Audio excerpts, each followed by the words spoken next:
great. Jet coolant level. Thought I smelled some antifreeze. So that first low coolant light happened over the winter time.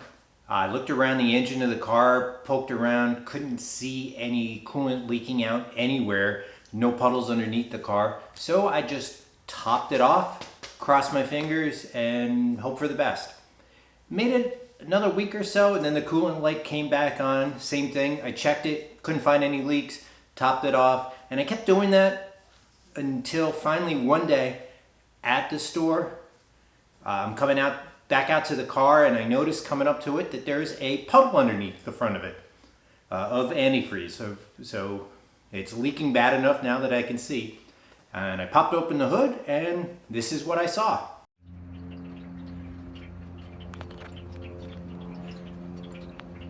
So that leak is on the driver's side of the engine, on the radiator, the plastic end cap up towards the top. Strangely enough, it's roughly the same exact spot where my original radiator broke on this car. I'll throw a photo up of the crack in that one. This happened back in 2015. So car had 80,000 miles at the time, and BMW E39s are notorious for eating coolant systems around 80,000 miles. I was like, oh, it can't be that bad. I didn't believe anything I read on the internet, but it was true. So I ended up buying a new radiator for it. At the time, I was torn between a Zionsville all aluminum radiator or just using an OEM replacement. I ended up talking to some people I knew who were mechanics. They said, just get the OEM one. You got 2015, the car's a 2003, it made it to 2015 on the original radiator, get 80,000 miles on it, you'll get another 80,000 miles out of it. Who knows if you'll still have the car. So I ended up getting an OEM replacement from BAV Auto. Anyone watching remember BAV Auto out of New Hampshire? They would send out the catalogs every quarter or so, and they had the little auto guy who would answer questions, and a little cartoon German guy. I always enjoyed that company. So unfortunately they went out of business, but I found FCP Euro now. So now my dilemma, so this all happened, as I mentioned, this all happened back in middle of winter up here in New York. We had a really, really cold winter this year, a lot of single-digit temperatures, and I did not want to have to work on the car at all. So what does anybody do when they see a crack or a hole in a piece of plastic? They get some JB Weld, and that's what I did. I smeared some JB Weld over the crack, pinhole, whatever it is. And let me show you that. Where it is on the side, and that helped. It didn't eliminate it.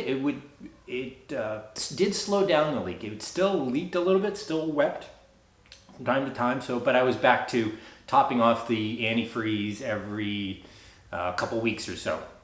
So I was able to drive the car through the rest of the winter, and in the meantime, think about what type of radiator replacement I'm going to use. So that's the point of this video. Should I go with the Zionsville all aluminum?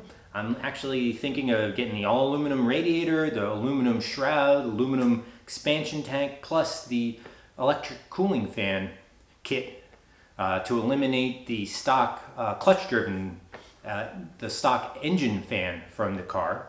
Or do I just order from FCP Euro and just get an OEM replacement and do that? Pros and cons, the Zionsville looks really cool, being all aluminum, nice and shiny, and I think once I install that, I don't think I'll have to touch the radiator fans or expansion tank ever again for as long as for the rest of the car's life.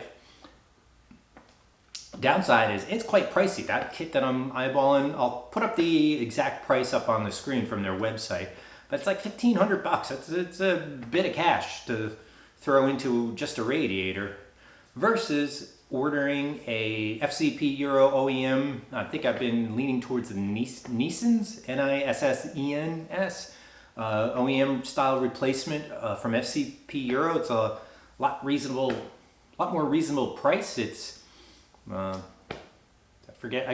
throw up the current price of it off of FCP Euro, and it's It's to the point that I could replace the radiator quite a few times using the FCP Euro. Plus, I don't even have to pay for the replacements. They have that lifetime warranty on the radiator. So if in another 10, 11 years, if I still have the car and the radiator goes again, I can take it out, swap it over. I don't even have to ship the old radiator back to them. I'm close enough that I can just take an afternoon drive over there and exchange them. So that's a plus for them.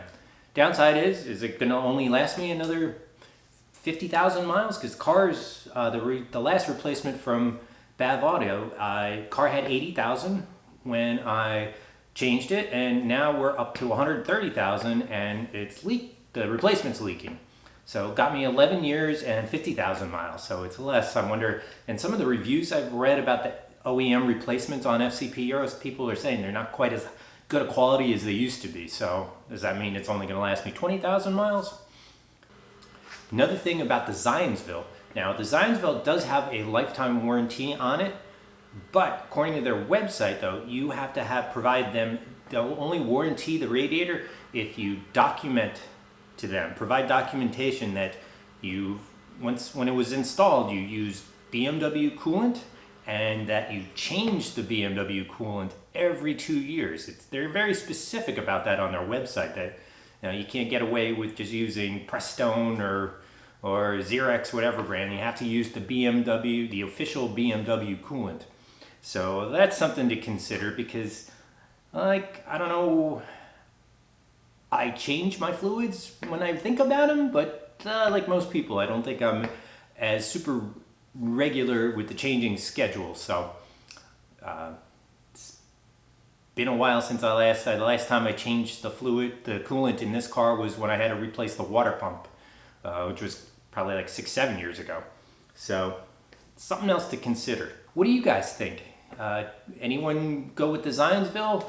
Should I go with the OEM? I mean, labor-wise, it's me doing the labor, so I don't really have a cost other than, a couple hours in my garage to swap it out. Downside would be, though, if I'm out driving somewhere and it breaks, and then I got to get the car towed home to be able to replacement, or do I just spend the extra cash and go bulletproof and not have to worry about it anymore? So what do you guys think? What should I go? Should I go with the Zionsville, spend the money, go with the Zionsville, or just order from FCP Euro and get the OEM version and use that? Any other suggestions? I know there's some all aluminum ones available on eBay. I'm always a little leery about eBay parts, though, because hard to say about the quality and concerns. And while I don't mind working on the car, I don't really want to have to work on the car if I don't have to, because the car gives me plenty of other opportunities to work on it. All right, thanks so much. Thanks for watching. Next video, I will let you know what I did, and it'll be the actual radiator replacement video.